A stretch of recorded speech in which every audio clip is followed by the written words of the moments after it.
Sarawak kini bergerak pantas dalam memelihara alam sekitar serta ekosistem hidupan marin di perairan negeri itu. Usaha ini jelas melalui pelaksanaan Sarawak Reef Ball Project di bawah projek rakyat kerajaan negeri. Ketua Menteri Sarawak Datuk Patinggi Abang Johari Tun Openg percaya usaha ini penting bagi memastikan aktiviti perikanan nelayan pesisir pantai dijaga terutama dari ancaman pencerobohan pukat tunda. We got a lot of illegal logging around this area, and therefore the moment you have this reef ball, it mitigates the activity of illegal fishing, and that will definitely protect our small fishermen along the coast. Jelas Abang Jo, projek Tukun Tiruan sepanjang 1,200 km ini memberi impak besar kepada komuniti maritim. Ia bakal membuka peluang ekonomi termasuk mewujudkan sumber eko-pelancongan baru buat negeri itu. What we are doing to do is to preserve and protect our coastal area, our environment and also the ecosystem, so that the wildlife will be there, and definitely over time it can become diving spot for tourists, and that is what we want to do in the future. And the state government is putting up effort as well as extra budget for us to do this. Beliau berkata demikian semasa sidang media selepas acara pelancaran penanaman Tukun Tiruan di perairan Muara Tebas pada Isnin.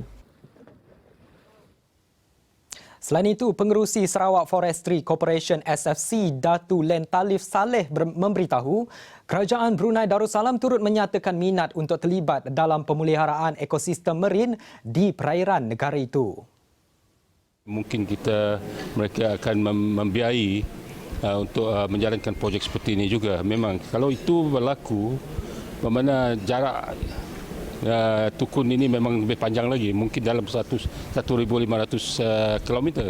Yang itu akan memastikan continuous the longest artificial reef in the world, continuous sampai termasuk dua negara lah. Semenjak tahun 2018, Tukun pertama telah didaratkan di perairan pantai Belawai Paloh, seterusnya ke Pantai Lawas, Igan Mukah dan kini disambung di sepanjang 60 km perairan pantai Muara Tebas Sebuyau dengan jumlah 1,200 tukun. Selain itu, bagi kontraktor tunggal yang bertanggungjawab menghasilkan Tukun Tiruan ini, ianya bukan mudah. Komitmen dan kajian teliti perlu dilakukan bagi mencapai piawaian yang diiktiraf dunia serta selamat untuk perairan Sarawak. Malah beberapa sampel tukun dibuat dan diuji sebelum diluluskan oleh Yayasan Tukun Tiruan Amerika Syarikat dan Jabatan Hutan pada peringkat awal projek ini bermula.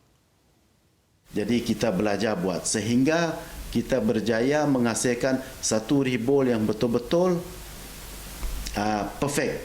Apa kata orang perfect? Yang betul-betul sempurna dan sesuai untuk digunakan oleh Jabatan Hutan pada masa itu. Jadi penghasilannya adalah adunan-adunan baru yang telah dihasilkan di Sarawak juga. Namun, untuk mencapai kejayaan ini, pasti ada cabaran yang harus diharungi. Selain tempoh PKP yang membantutkan operasi penghantaran komponen luar negara dan tempatan, operasi di laut juga perlu diambil kira. Proses kita pergi menanam.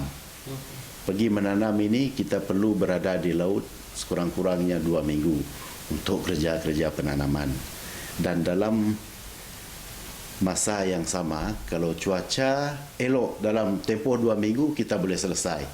Tapi kalau kita kerja 2-3 hari, hujan rimbut bergelora dah datang, kita akan di laut lah bergelombang dengan gelombang. Dari sudut logistik, sebuah kapal mampu memuatkan 300 biji tukun dan memerlukan keluasan lebih 1 ekar untuk proses penghasilan dan pengukuhan yang mengambil masa 30 hari.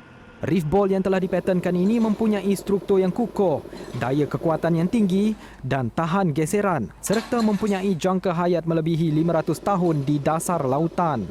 Kualiti pH konkrit yang diadun dengan silika mikro juga setara dengan pH laut bagi membolehkan pengkolonian dan tumbesaran pelbagai spesies saiz marin, antaranya ikan karang, alga termasuk larva terumbu. Bagi penduduk perkampungan nelayan Muara Tebas, projek tukun ini beri peluang ekonomi yang lebih baik untuk mereka.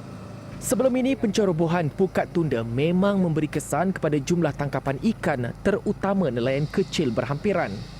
Macam kerajaan dah masang tukun untuk senang bagi kami orang pemancing, kedak nelayan pun semua cari rezeki, tempat beriadah pun ada, senang, si payah nak jauh-jauh lagi nak cari ikan, nak cari lauk apa semua.